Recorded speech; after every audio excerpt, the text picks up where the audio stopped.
Buenos días a todos, bienvenidos a este domingo 21 del tiempo ordinario, en este día de agosto. Para algunos seguís de vacaciones, otros ya os estáis incorporando, otros estáis que si nos confinan o no nos confinan, vamos a pedirle a María Santísima que no sea así, que tengamos responsabilidad y que bueno, pues podamos continuar con esta nueva situación a la que bueno, pues esta pandemia nos está conduciendo. Pero bueno, vamos a lo que vamos, que es este comentario del Evangelio que nos propone la liturgia de la Iglesia, y vamos a empezar como cada domingo, pues pidiendo al Espíritu Santo que nos ilumine, pidiendo a nuestra Madre María Santísima que interceda por nosotros. En el nombre del Padre, del Hijo y del Espíritu Santo. Amén. Dios te salve María, llena eres de gracia, el Señor es contigo, bendita tú eres entre todas las mujeres, y bendito es el fruto de tu vientre, Jesús. Santa María, Madre de Dios, ruega por nosotros pecadores, ahora y en la hora de nuestra muerte. Amén. Gloria al Padre, al Hijo y al Espíritu Santo, como era en el principio, ahora y siempre, por los siglos de los siglos. Amén.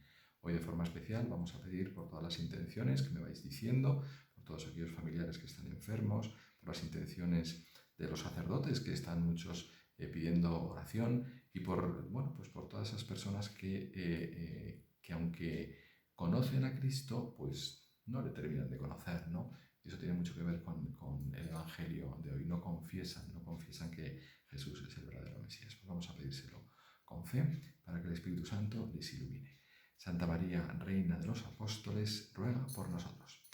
En nombre del Padre, del Hijo y del Espíritu Santo. Amén. Bueno, pues vamos a comenzar con este texto precioso, este texto de la confesión de Pedro, del Evangelio de Mateo, que, bueno, pues algunos exegetas dicen que no es una traducción literal del arameo, sino que, bueno, pues es una cristología propia, pero bueno, no vamos a hacer muchas disquisiciones exegéticas, sino que vamos a lo esencial, vamos a lo que nos puede ayudar, o lo que creo que nos puede ayudar, o por lo menos lo que a mí me ha ayudado en la oración.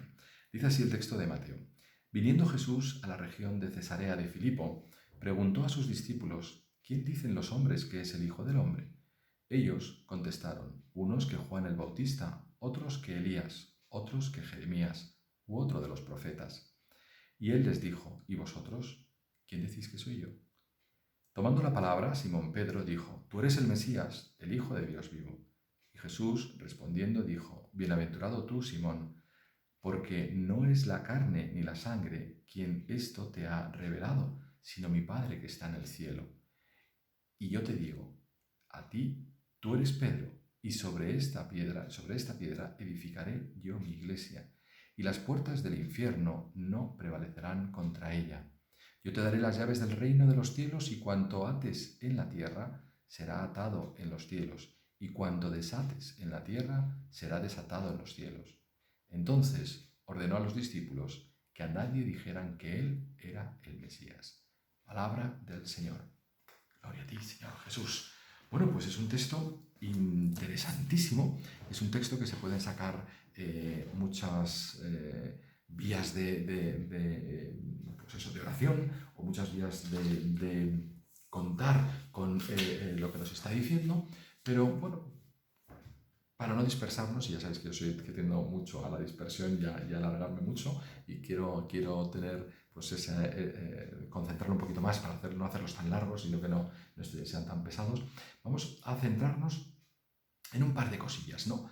Por un lado esta confesión de Pedro que motiva ese encargo que le hace el Señor, ¿no? Tú eres Pedro y sobre esta piedra edificaré mi iglesia, que muchos ven ahí como pues la encomienda del primado de Pedro, ¿no? La encomienda del primer papa, como normalmente se le llama, pero bueno, ya sabéis que el papado es una institución que vino después, o sea, no es que le ordenase papa en ese momento el Señor, ¿no? Sino que le hace una encomienda muy específica, que no es un privilegio, ojo, no es un privilegio, sino que es una gran responsabilidad, como lo veremos luego. Y por otro lado, esa doble pregunta que tiene el Señor, como intentando ahondar en el corazón de los discípulos, como diciendo: oye, ¿qué es lo que se cuece, ¿no? ¿Qué está diciendo la gente quién soy yo? Y luego, más allá, ¿no? ¿Y tú quién dices que soy yo, no? ¿Que vosotros quién decís que soy yo? Es como a ver lo que se dice en general y luego al fondo del corazón, ¿no? ¿Qué es lo que tú crees o en tu corazón, ¿quién soy yo para ti? ¿No? Hay una canción por ahí de una chiquita que canta muy bien que dice ¿quién soy yo para ti? ¿No? Porque es la eterna pregunta pues que se hacen los enamorados, ¿no? Realmente, ¿quién soy yo para ti? ¿No? Y Jesús, que está enamorado de nosotros, pues también nos lo pregunta, ¿no? Dice, ¿y quién soy yo para ti? En definitiva, ¿no? Te está preguntando al corazón, pues un poco como cuánto enamoramiento tienes de mí o cuánto me quieres, ¿no? En definitiva, no porque lo necesite, sino pues para aclararnos las ideas a nosotros. Y fijaros que es una cosa muy importante esta pregunta, porque rompe con toda la tradición de los maestros y rompe con toda la tradición rabínica, ¿no? En la que el modus operandi, bueno, la táctica, el método, por así decirlo, ¿no? El método es que los alumnos pregunten, ¿no? El alumno pregunta una cuestión, los grandes sabios de la antigüedad funcionaban así, ¿no? Y bueno, pues preguntarme y él iba contestando. Y aquí el maestro cambia, ¿no? Y es el que pregunta, ¿no? Es el que dice, oye, ¿quién dice la gente, ¿no? ¿Quién dice la gente para escuchar y para oír, ¿no? Y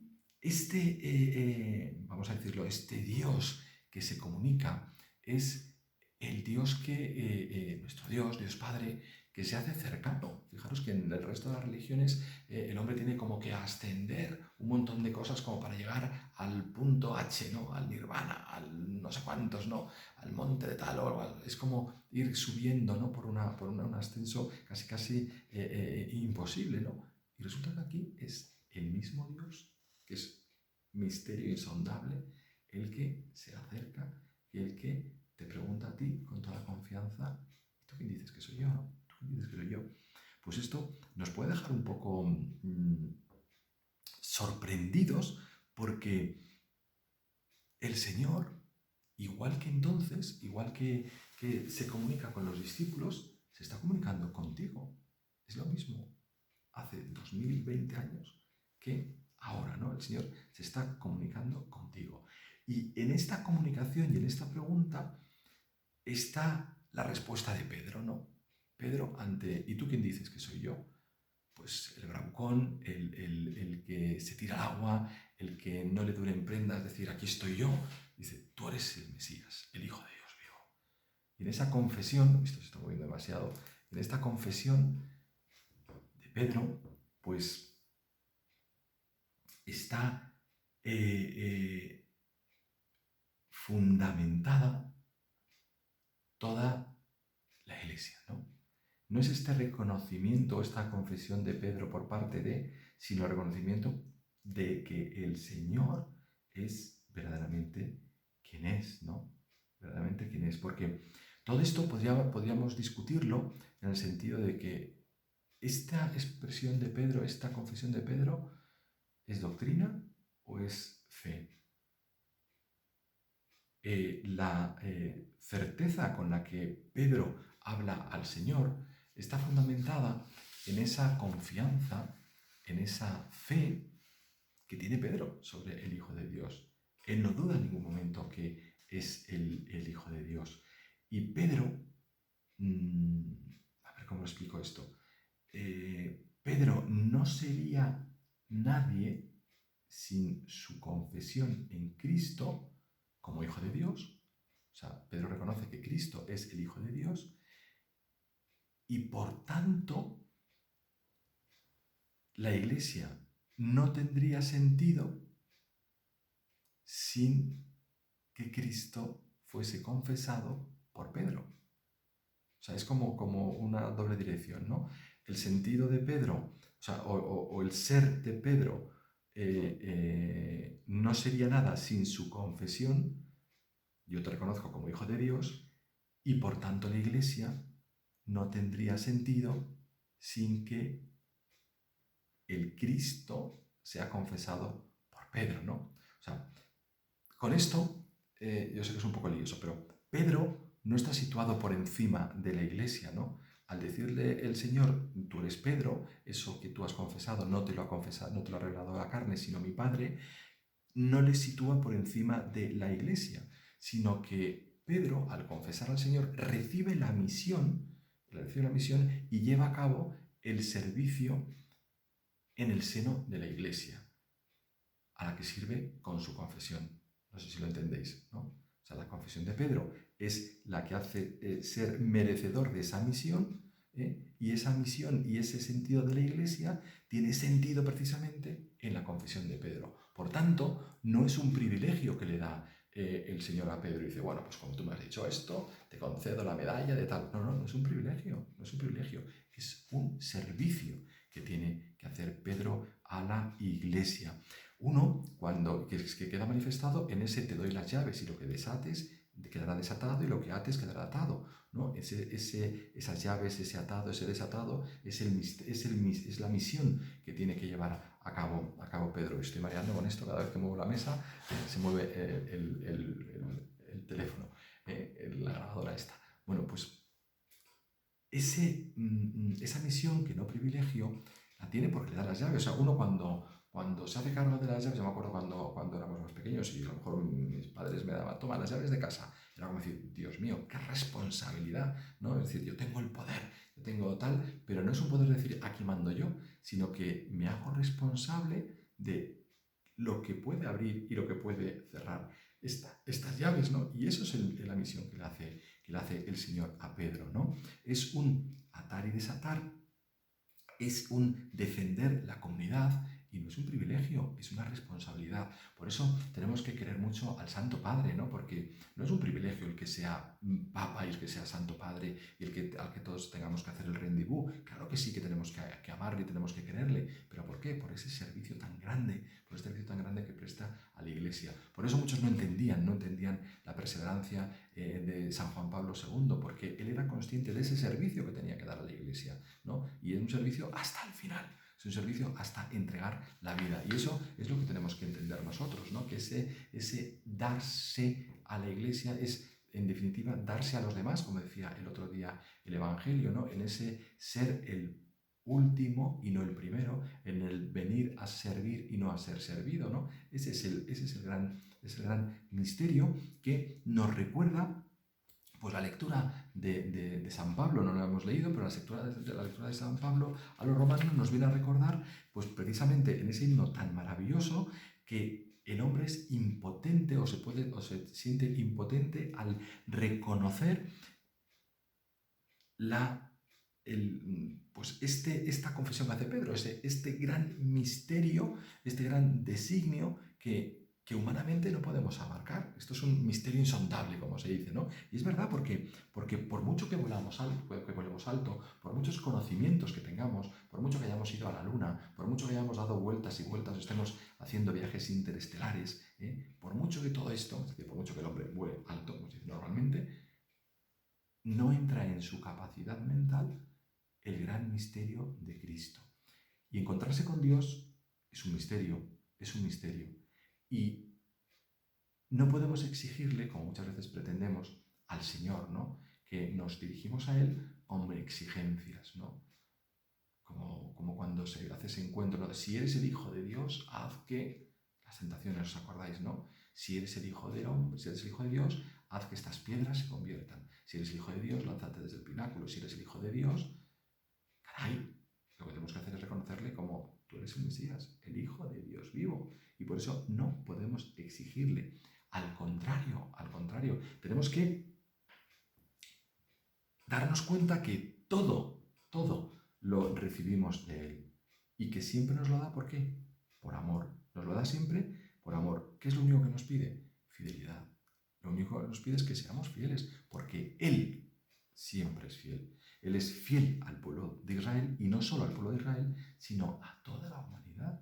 Porque en este encargo que le hace a Pedro, deja abierta la puerta, es decir, no solo al pueblo de Israel, sino a todo lo que está, a toda la humanidad, ¿no? Por eso la ubicación de donde se ocurre esto es importante, porque no ocurre en Jerusalén o no ocurre en otra ciudad, digamos, con más arraigo en el pueblo de Israel, sino que ocurre en Cesarea de Filipo, una ciudad nueva, una ciudad que está hecha pues eso, para conmemorar y para halagar Herodes a César, el César de Roma, y podemos decir que es una ciudad como un tanto pagana, ¿no? Y ahí, en ese lugar, es donde el Señor le dice a Pedro este encargo, ¿no? Como haciendo ese guiño de decir, oye, que no solamente esto es para el resto de Israel, para el pueblo de Israel, sino para todos, ¿no? Y lo que tenemos que hacer es nosotros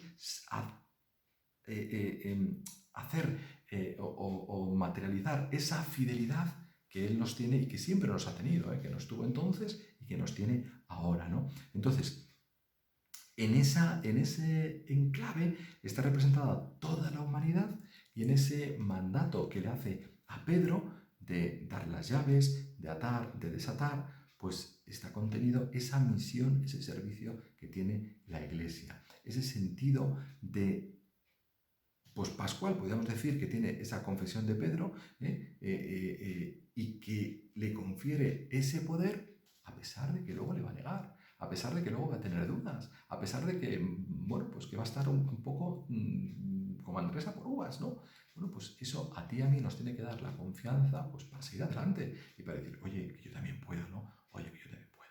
Bueno, pues esta parte que es un poco importante, que bueno, pues un poco no es bastante importante y que tiene que ver mucho con el magisterio de la Iglesia, que es fundamental, porque al principio acordaros que decía, es tema de doctrina, es tema de fe, y hemos dicho, no, la fe de Pedro es la que hace que esto, vamos a ver, que vaya para adelante, ¿no? Como se decía normalmente, pero es que luego resulta que el magisterio es fundamental, y el magisterio no es algo que se vaya, el magisterio de la Iglesia, que va pasando pues con la sucesión apostólica, no es algo que sea para decir, oye, joder, qué maravilloso soy, ¿no? El papa de turno o los... decir, oye, qué guay, ¿no? O sea, es decir, no es el privilegio que decíamos antes, sino que está hecho precisamente ¿para qué? Para que el resto de Israel, que somos tú y yo, o sea, que la Iglesia, que somos todos, seamos cada vez mejores y que vayamos cada vez a más.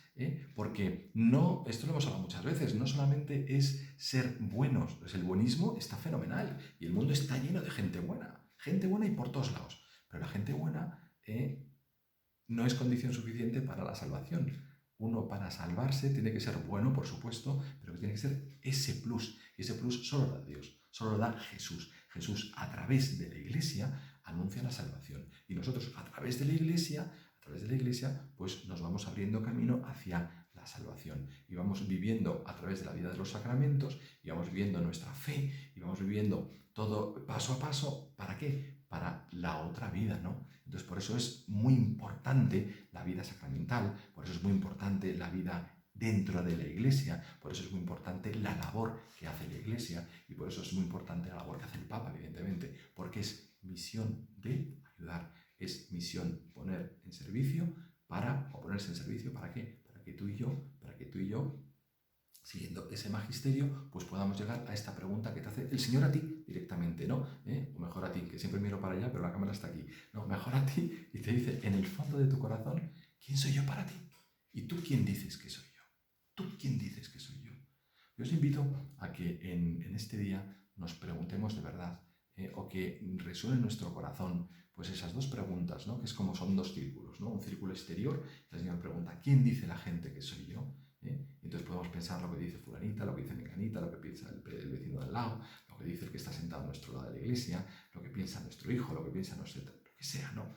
Pero luego el Señor profundiza más y va al centro, ¿no? ¿Y tú quién dices que soy yo? ¿Quién soy yo para ti?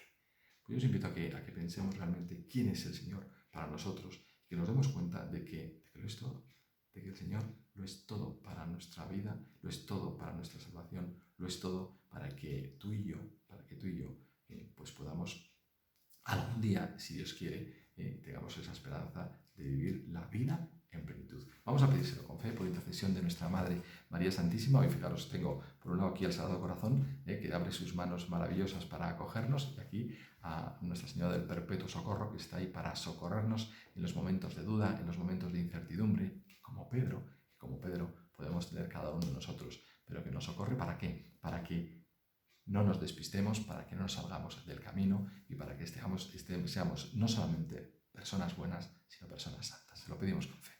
Dios te salve María, llena eres de gracia, el Señor es contigo, bendita tú eres entre todas las mujeres y bendito es el fruto de tu vientre Jesús. Santa María, Madre de Dios, ruega por nosotros pecadores, ahora y en la hora de nuestra muerte. Amén. Santa María, Reina de los Apóstoles, ruega por nosotros. En el nombre del Padre, del Hijo y del Espíritu Santo. Amén. Feliz domingo, nos vemos. Hasta luego.